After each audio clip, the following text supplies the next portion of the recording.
Buenas noches, hermanos.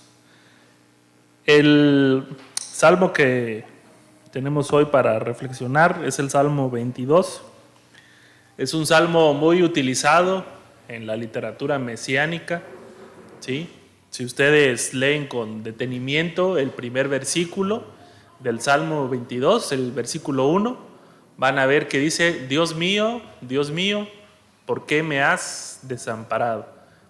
Todos sabemos que esa frase la dijo Jesús en el Monte Calvario. Así que es un salmo bastante interesante para reflexionar.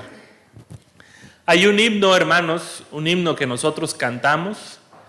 Dice más o menos así: de paz inundada mi senda ya esté, o cúbrala un mar de aflicción. Se oye muy poético, ¿verdad? Encontré el poema en su idioma original y más o menos sería así como: aunque haya ríos de paz o tormentas de problemas, siempre diré estoy bien con mi Dios. Más o menos así dice el himno. Este himno, hermanos, que nosotros conocemos como Alcancé Salvación, lo compuso un hombre de apellido Spafford. Este hombre se había visto arruinado en sus negocios por un incendio. El gran incendio de Chicago se llama. Destruyó todo lo que tenía. Por si fuera poco, hermanos, en ese mismo año, unos meses antes, había perdido una suma de dinero muy grande por unos negocios que él había hecho. Y como decimos, por si fuera todavía más increíble su historia, su único hijo varón, murió en ese año. Así que este hombre Spafford dijo: bueno, pues este año ha sido un mal año, así que vamos a tomarnos unas vacaciones con la familia. Y embarcó a sus 4 hijas y a su esposa en un barco. Iban a ir a visitar a su familia en Gales. Así que les dijo: yo los alcanzo apenas lleguen, yo los alcanzo. Voy a hacer unos negocios acá, voy a ver qué pasó con el negocio que perdimos, cómo nos van a solucionar este asunto. Y se fueron. No tenía mucho tiempo de estar en el mar, el barco, cuando un buque lo atravesó. A la mitad chocaron. El barco donde iba su familia naufragó. Murieron la mayoría de las personas, entre ellos sus 4 hijas. Cuando su esposa llegó a Gales, le escribió un telegrama. El telegrama decía: única sobreviviente, ¿qué hago? Así se enteró Spafford que su familia había muerto, excepto su esposa. Así que Spafford agarró un barco, hermanos, y zarpó. Y mientras él iba en este nuevo barco, el piloto, el capitán del nuevo barco, en un intento de hacer plática, ¿verdad?, les dice a las personas: miren, aquí, y ya señaló, ¿no?, a un lado, aquí es donde se hundió el barco de hace unos meses, dice. Sin saber que Spafford era uno de los dolientes. Y donde él voltea a ver, vio todo eso, vio los restos del barco, regresó a su barco, a su camarote, y ahí escribió este himno que estamos escuchando. Encontré una porción de este poema, como les decía, la hoja, no el himno, sino la hoja, y era una carta. Esta carta era un poema que él escribió para su esposa, y decía así: el jueves pasado pasamos por el lugar donde se hundió en medio del océano el agua a 3 millas de profundidad. Pero no pienso en nuestros seres queridos allí. Están a salvo, arropados. Los queridos corderos están allí, y en muy poco, por mucho tiempo, nosotros también lo estaremos. Mientras tanto, gracias a Dios, tenemos la oportunidad de servirle y alabarlo por su amor y su misericordia para con nosotros y los nuestros. Lo alabaré mientras tenga mi ser, que cada uno de nosotros levantemos, deja todo y síguele. Una carta muy sensible. Cuando lo leí por primera vez me entró un escalofríos, ¿verdad? De pensar que hay personas que han desarrollado su seguimiento a Cristo como lo hizo este hombre. La historia dice que Espáfor, una vez que llegó al otro lado, se reunió con su esposa, lloraron, pero después de eso se dedicaron a servir. Sirvieron en orfanatos, ¿sí? Sirvieron en las iglesias de bajos recursos y estuvieron muy cerca de la gente pobre. Parece ser que a través del dolor el Señor también nos habla a nosotros para que seamos sensibles y capaces de ver el dolor de los demás. Porque ¿cuántos de aquí, hermanos, están sensibles por lo que pasa en el mundo? ¿Cuántos de aquí están preocupados por las personas que están sufriendo? Parece ser que nosotros hemos perdido esta capacidad para dolernos por la gente que sufre y solamente pensamos, mientras no me pase a mí, con eso es suficiente. ¿Realmente nuestro seguimiento a Cristo es como decíamos en la mañana? Es un seguimiento costoso. No quiere decir que a Espáfor se le murió su esposa y sus hijos porque seguía a Cristo. Eso es parte, hermanos, de vivir en un mundo que ha caído y ha sido golpeado por el pecado. Algunas personas se preguntan si existe Dios, ¿por qué existe el mal? Pues por lo mismo que existe la oscuridad cuando no hay luz. Es una consecuencia de estar lejos de Dios. El mal existe porque estamos lejos de Dios, no porque Dios lo haya creado. Y este salmo, hermanos, es un salmo de queja para aquellos hermanos que han sido avergonzados por algún otro cristiano que le ha dicho, no te puedes quejar porque eres cristiano y Dios está contigo. Aquí hay un salmo de queja, hermanos, que ustedes pueden consultar. El cristiano, hermanos, sí se queja, sí tiene derecho a quejarse, sí tiene derecho a hacerse preguntas acerca de su sufrimiento, pero lo va a hacer en el mismo sentido en el que lo está haciendo el salmista. Es un salmo de queja.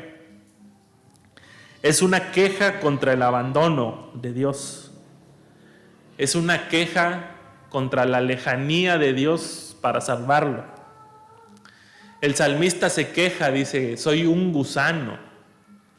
Se queja de que las demás personas que están a su alrededor se burlan de él, e incluso la gente de su familia se burla de él. Ha sido insultado el salmista y ha sido ridiculizado por su fe. Si ustedes leen con detenimiento el salmo, se van a dar cuenta que el salmista dice, unas personas dijeron, este confiaba en Dios, que Dios lo salve ahorita. Hermanos, cuando atravesamos por una situación difícil, rara vez, hermanos, podemos ver la luz. Rara vez. Cuando estamos atravesando por una adversidad, hermanos, muy rara vez nosotros podemos decir, esto va a pasar, Dios se va a manifestar. Por lo regular, lo que nos pasa cuando atravesamos por una situación difícil es decir, ¿por qué? ¿Por qué, Señor? El cristianismo que nosotros hemos construido, hermanos, es un cristianismo de méritos.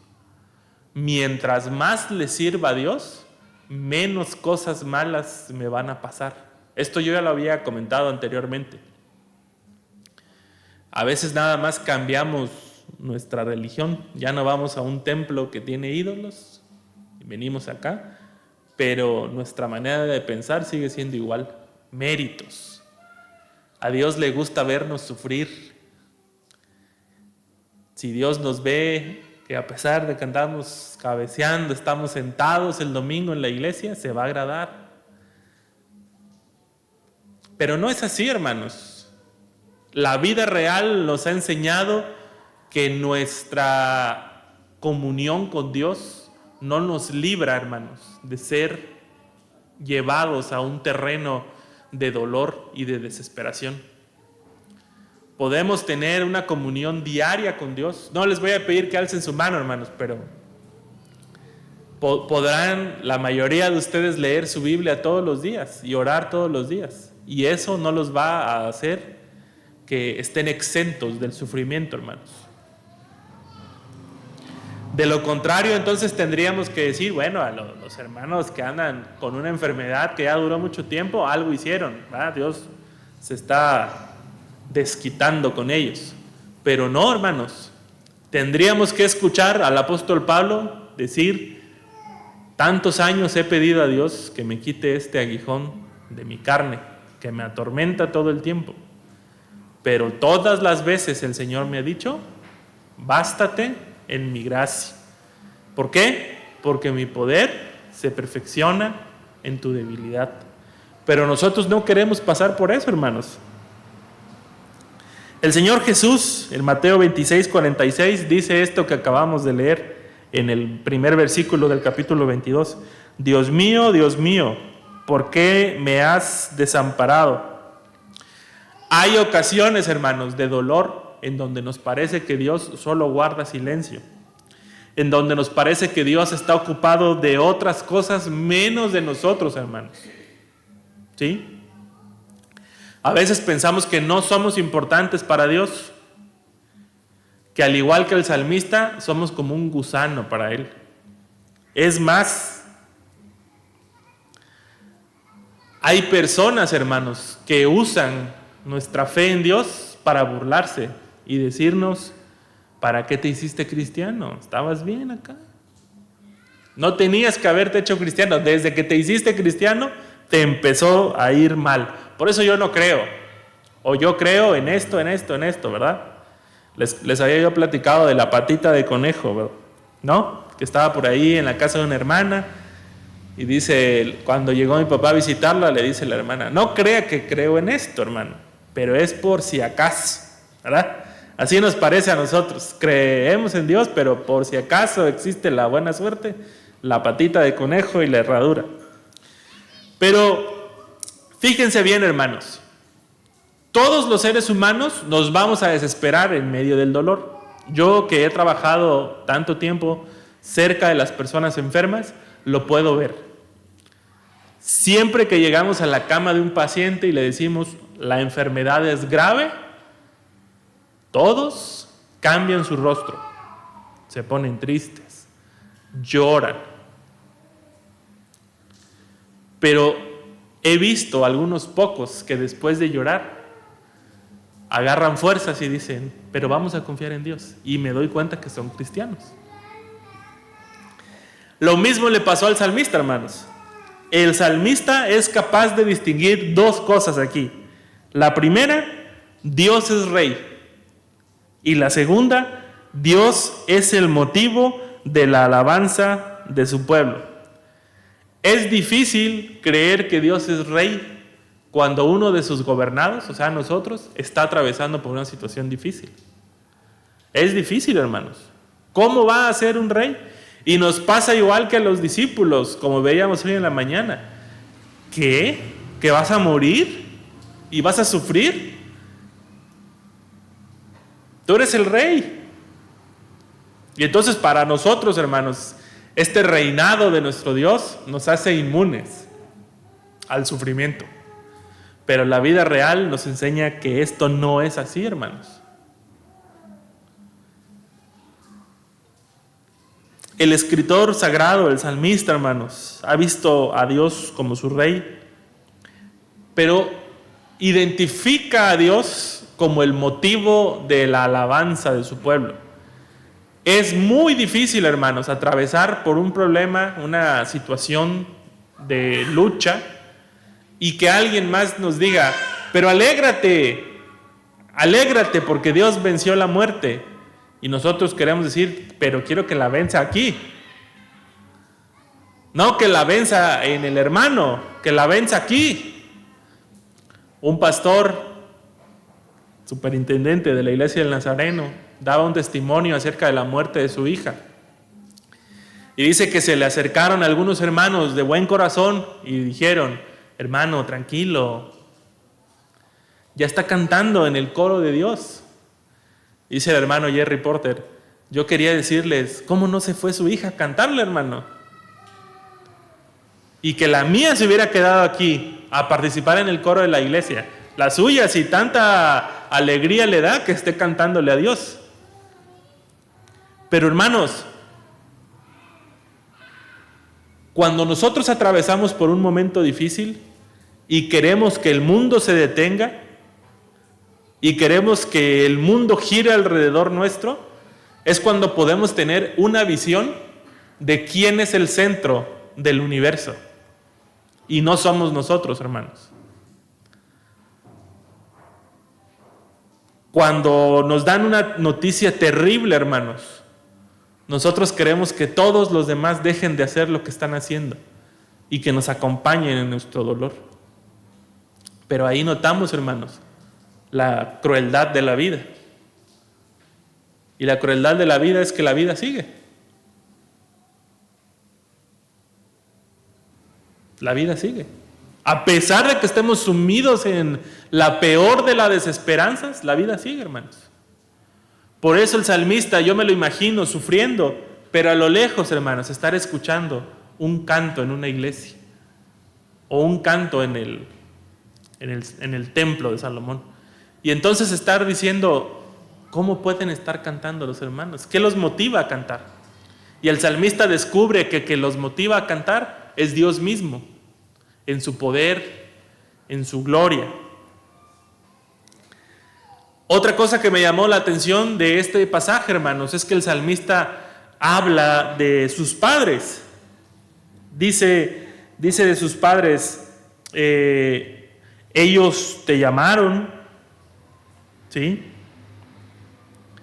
Y tú acudiste.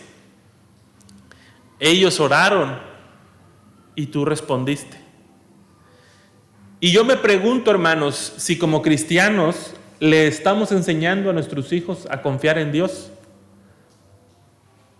Porque el salmista sí lo sabe, hermanos. Yo escuché muchas historias de parte de mi papá acerca del poder de Dios. Una de esas historias decía que fueron a hacerle unos estudios a mi hermano menor, Andrés, a la Ciudad de México, y mi papá quería entrar al área donde estaban mi mamá y mi hermano, pero los médicos dijeron, no pueden entrar todos, dice. Solo puede entrar el paciente y un acompañante.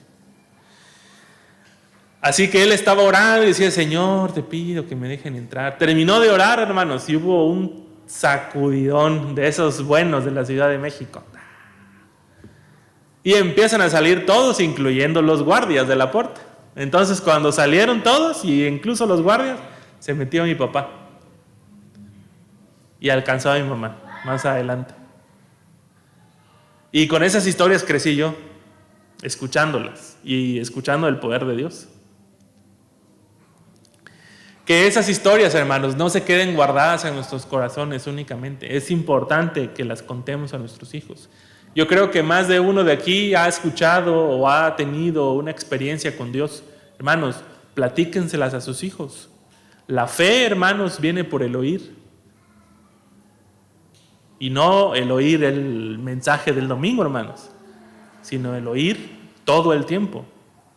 Si sus hijos, hermanos, escuchan de ustedes que están preocupados por los gastos, que están preocupados porque vayan a una buena escuela, no les sorprenda que cuando crezcan sus hijos no quieran saber nada de Dios, hermanos.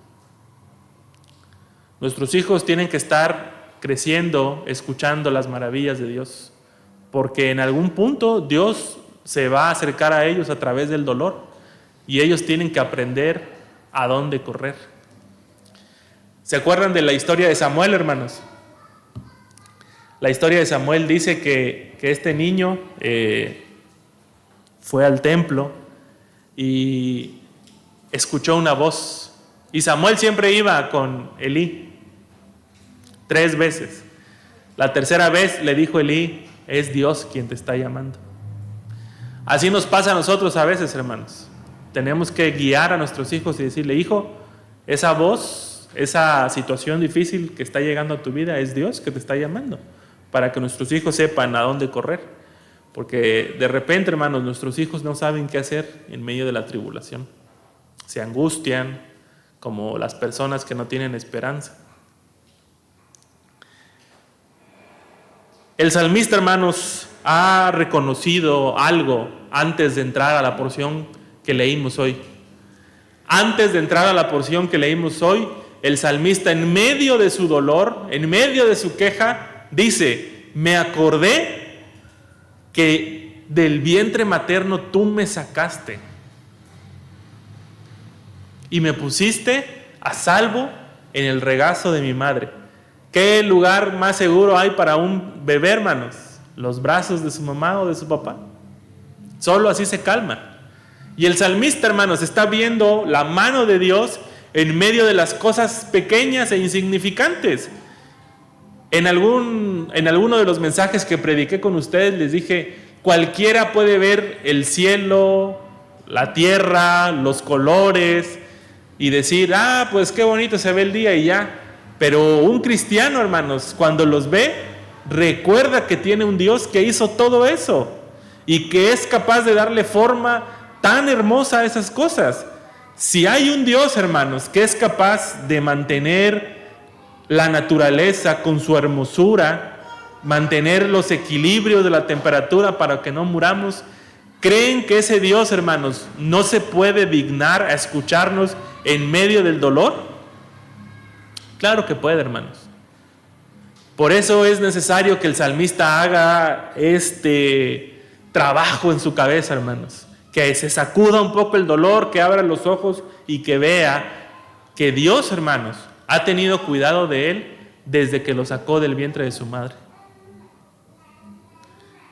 Por eso es importante, hermanos, que inculquemos a nuestros hijos que lo que tenemos es porque Dios nos lo da. Que lo que tenemos no es por nuestras fuerzas, hermanos. Allá hasta atrás está mi sobrina Victoria, hermanos. Tal vez ustedes no lo sepan, pero ha tenido una vida difícil y apenas tiene 1 año. Nació prematura, pocas expectativas de vida. Todos los médicos decían lo mismo: no sabemos si viva, y si vive va a vivir con un montón de problemas, del ojo, del pulmón, del corazón, le sangró la cabeza, en fin, un montón de cosas. Pero la estoy oyendo hablar y digo: Señor, ¿ese eres tú ahí? De quien decías que no podían los médicos, ahí está, hablando.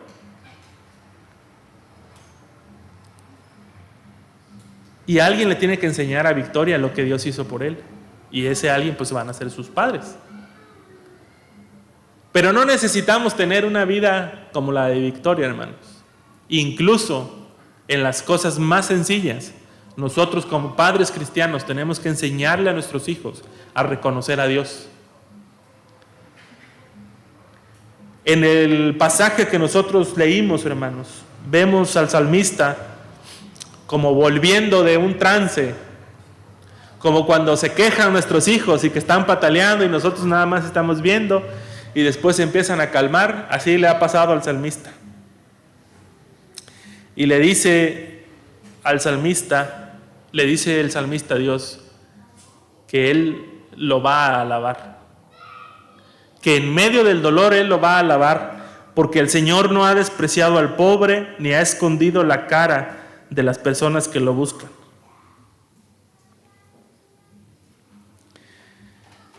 En este versículo, nuevamente, hermanos, podemos ver parte del Mesías.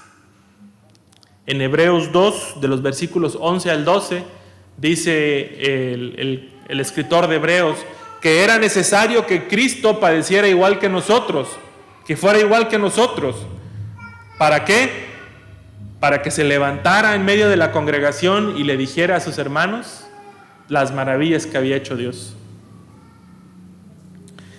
Una vez más y con mayor claridad, hermanos, el salmista está reconociendo a Dios como su rey y como su gobernador. Nuestra mente, hermanos, no debe perder de vista que quien tiene el control del mundo es el Señor. No tenemos que ser, hermanos, como Pedro, decíamos en la mañana, que solo veía las cosas de los hombres. Tenemos que ser como nuestro Maestro, Jesucristo, que era capaz de ver las cosas de Dios. El sufrimiento, hermanos, está de la mano con el seguimiento de Cristo. No es un requisito que Dios nos dice, si vas a ser mi discípulo, sufre. No, no es un requisito, pero forma parte, hermanos, de seguir a Cristo. Uno de los textos que yo me sé de memoria y que lo puedo citar casi sin problema es el apóstol Pablo diciendo, las aflicciones, tengo por cierto, dice, que las aflicciones del tiempo presente no son comparables con la gloria que ha de venir, que la gloria de nosotros ha de venir. ¿Cuántos de nosotros pensamos así, hermanos? Más bien parece que es al revés, ¿verdad? Decimos, tengo por cierto que estas aflicciones no se comparan con nada en la vida y ya, se acaban. El apóstol Pablo reconoce las aflicciones, sabe que nos duelen, pero también sabe que no son comparables con la gloria que ha de venir, que es en Cristo Jesús. Hermanos, yo no quisiera que ustedes hoy se fueran resignados, hermanos. Digan, bueno, pues enseñaron en la mañana que hay que sufrir y en la noche otra vez lo mismo. No, hermanos. Lo que yo quisiera es que se fueran consolados por la palabra de Dios, con consuelo en sus corazones. Si el sufrimiento es una realidad inevitable en nuestras vidas, el consuelo de Dios, hermanos, es una promesa que no falla. No hay nadie, hermanos, que haya seguido a Cristo y que haya sufrido, que no vaya a ser consolado por el Señor.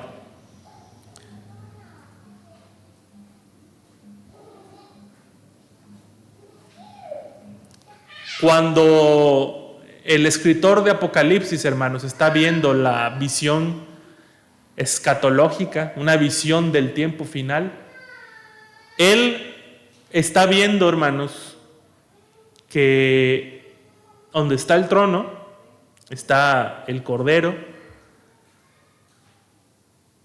y de repente dice que hay un humo que está subiendo, y él pregunta, ¿qué es eso? Y dice, son las oraciones de las personas que sufren. Y ese humo, hermanos, está llegando directamente a la presencia de Dios. ¿Qué les parece? Según la visión del escritor de Apocalipsis, nuestras oraciones suben como un humo delante de Dios. Pero no es cualquier humo, hermanos. Es incienso. ¿Qué quiere decir que sea incienso? Que era un olor agradable. Las oraciones de las personas que sufren son un olor agradable para Dios. Y cuando algo nos agrada, hermanos, queremos estar más cerca de ese olor. Algunos escritores cristianos, entre ellos uno que se llama C.S. Lewis o C.S. Lewis, como ustedes lo quieran buscar, han escrito mucho sobre el dolor y el sufrimiento. Pero una de las cosas que más me gusta de C.S. Lewis es que dice, normalmente los cristianos creemos que conocemos a Dios hasta que somos enfrentados con el dolor. En ese momento, dice, toda nuestra fe es golpeada como si fuera un pilar de naipes, como que alguien iba construyendo un castillo de naipes. Nos golpea. Así de endeble es nuestra fe cuando se enfrenta al dolor. Pero C.S. Lewis decía otra cosa. El dolor es un megáfono. Es el megáfono de Dios. ¿Qué más quisiéramos nosotros, hermanos? Que Dios solo nos hablara aquí, hoy, con un mensaje bonito, bien hecho, y ya. Pero Dios quiere hablarnos incluso en medio del dolor. Dice un autor, cuando nos enfrentamos a Job, cuando nos enfrentamos al dolor, tenemos algo y debemos aferrarnos a ese algo que Job no tenía. Y la respuesta es, Job no tenía a Cristo muerto y resucitado. Job era un hombre de mucha fe, pero no sabía de Cristo. Y nosotros sí, hermanos. Por eso, hermanos, nosotros, cuando nos enfrentamos al dolor y al sufrimiento, tenemos que reconocer que hubo alguien que, al igual que nosotros, atravesó por todas y cada una de las experiencias cercanas al dolor y al sufrimiento.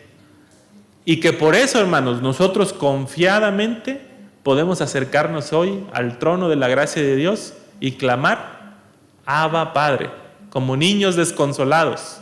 Nos podemos acercar hoy porque Cristo hizo la brecha primero.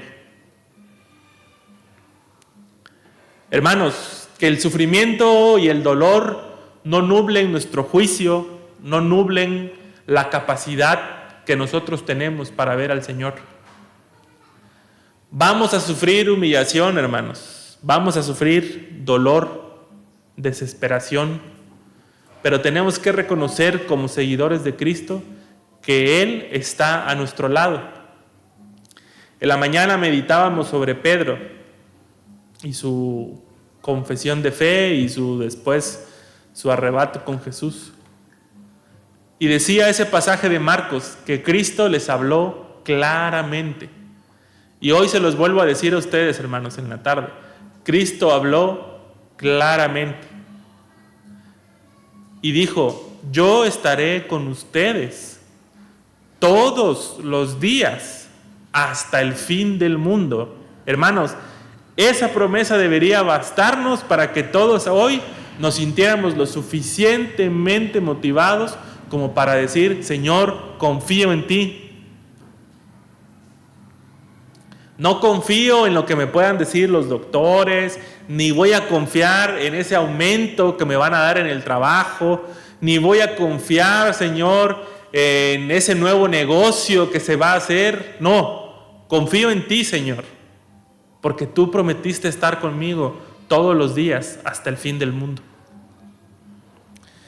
Déjenme terminar, hermanos, con esta porción de Apocalipsis 11:15 que dice: tocó el séptimo ángel su trompeta y en el cielo resonaron fuertes voces que decían: el reino del mundo ha pasado a ser de nuestro Señor y de su Cristo, y Él reinará por los siglos de los siglos.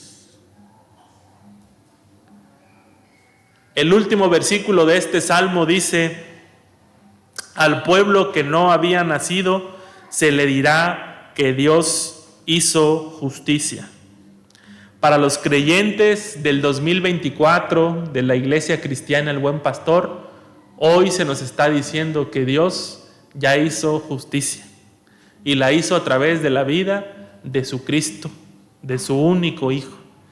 A nosotros, hermanos, nos queda ahora confiar en el Señor, confiar en esta visión del Apocalipsis. Hermanos, el Apocalipsis de repente ha sido utilizada para amedrentarnos y decirnos: si no obedeces, te va a caer el furor de las 7 trompetas y de las 7 copas. Y nos da miedo, ¿verdad? Que nos vaya a caer una estrella del cielo y las montañas no nos vayan a aplastar. Pero el Apocalipsis, hermanos, tiene otra intención. Y su intención, hermanos, es motivarnos a seguir creyendo en el Señor a pesar del sufrimiento. Porque a pesar de todo, hermanos, el león de Judá, el Cordero de Dios, triunfa. Ese es como diríamos ahora, el spoiler de la película. Allá en Apocalipsis, hermanos, hay un dragón persiguiendo a una mujer. ¿Ya lo leyeron? Si no, léanlo otra vez. Hay un dragón persiguiendo a una mujer y cuando le va a dar el primer bocado, la tierra la abre su boca, dice, y la mujer se cae. Y entonces el dragón está bien enojado y la está buscando, la encuentra y le quiere dar otro bocado y hay un agua, un poco de agua. ¿Qué quiere decir esto, hermanos? Que cuando el enemigo esté cerca de destruir nuestra vida, la providencia de Dios se va a abrir. Lo que necesitamos, hermanos, es confiar en el Señor. No confiar en nuestra propia prudencia, en nuestras propias fuerzas. Tal vez si nos azota una enfermedad catastrófica como el COVID, algunos puedan decir, como decían algunos pacientes allá en Monterrey, lo bueno que tengo seguro de gastos médicos, porque su seguro les cubría hasta 64 millones de pesos, imagínense. ¿Pero acaso el Señor desamparó a los que no tenían seguro de gastos médicos mayores? La respuesta es no, porque estamos aquí, hermanos. ¿Tuvo cuidado de nosotros, de los que estamos aquí? ¿Hubo gente que murió? Sí. Pero tuvo cuidado de nosotros. Y si eso, hermanos, no motiva la gratitud de nuestros corazones y no motiva la alabanza en nuestras bocas, hermanos, vamos a ser peor que los judíos que estudiábamos en la escuela dominical, ciegos y en tinieblas. Les invito, hermanos, a que esta semana pensemos en nuestro seguimiento a Cristo. Hay pasos que nosotros no queremos dar porque sabemos que nos comprometen a sufrir. Hay cosas que nosotros quisiéramos evitarnos porque no queremos pasar por ahí. Pero el Señor nos promete algo mejor: acompañarnos durante todo este proceso y al final darnos la victoria. En Apocalipsis, hermanos, y con esto terminamos, hay otra promesa, hermanos. Y la promesa es que el Señor va a enjugar toda lágrima del rostro de los que sufren. Es el Señor mismo, hermanos. No va a mandar a ningún ángel a consolarnos. Él lo va a hacer. Algunos pensadores dicen, el Señor tiene un cantarito en donde va juntando todas las lágrimas que se nos caen de la cara, para que una por una las vaya secando de nuestro rostro cuando estemos con Él. No está en la Biblia, pero es una excelente imagen para entender qué significa que el Señor va a enjugar toda lágrima que caiga de nuestra cara, hermanos. Les invito a que hoy salgan consolados de aquí, hermanos, no espantados del sufrimiento, sino consolados. Consolados y también, hermanos, que redoblen sus fuerzas, porque seguir al Señor es costoso, pero no seguirlo no tiene precio, hermanos. Vamos a ponernos de pie, hermanos, para orar y terminar. ¿Hay algo más? Okay. Vamos a hacer la oración final y después nos despediremos. Bendito Señor, te damos gracias en esta noche, Señor, porque una vez más estamos delante de ti. Gracias por permitirnos meditar en este hermoso salmo que, aunque empieza con queja, termina con alabanza, Señor. Permite, Señor, que mis hermanos puedan quejarse delante de ti todo lo que ellos quieran. Pero en tu misericordia, Señor, abre sus ojos espirituales para que te puedan ver a ti en medio del dolor y del sufrimiento. Gracias, Señor. Te decimos gracias porque eres bueno y porque tu misericordia no nos abandona. En medio del dolor, Cristo, estás con nosotros. A diferencia de ti, Señor, nosotros no podemos decir que nos has desamparado porque vas caminando a nuestro lado. Ayúdanos, Señor, ayúdanos y danos fuerzas para seguirte con el corazón y con el entendimiento, Señor. Si es necesario que antes de llegar a tu presencia atravesemos por un breve momento de dolor, Señor, permítenos pasar esta prueba, Señor, tomados de tu mano. Consuela nuestros corazones si en este momento, Señor, están heridos, están desanimados. Inyéctanos, Señor, energía para adorarte, Señor, para poder verte con el corazón y pensar en ti, Señor, como lo que eres, el digno de toda alabanza, Señor, en el cielo y en la tierra. Permítenos ser esta extensión de tu reino acá, Señor. Ahora que vamos a terminar y nos vamos a ir a casa, Señor, te pido que tú vayas con nosotros en esta semana. No sabemos, Señor, qué va a pasar. Lo único que sabemos es que tú permaneces para siempre. Hoy y siempre estás con nosotros hasta el fin del mundo, Señor. Que el amor del Padre, la comunión de nuestro Espíritu, de tu Espíritu Santo, Señor, sea con todos nosotros en esta noche. Guíanos, te lo suplico, en el nombre de tu Hijo amado Jesús. Amén. Estamos despedidos, hermanos. Que el Señor les bendiga.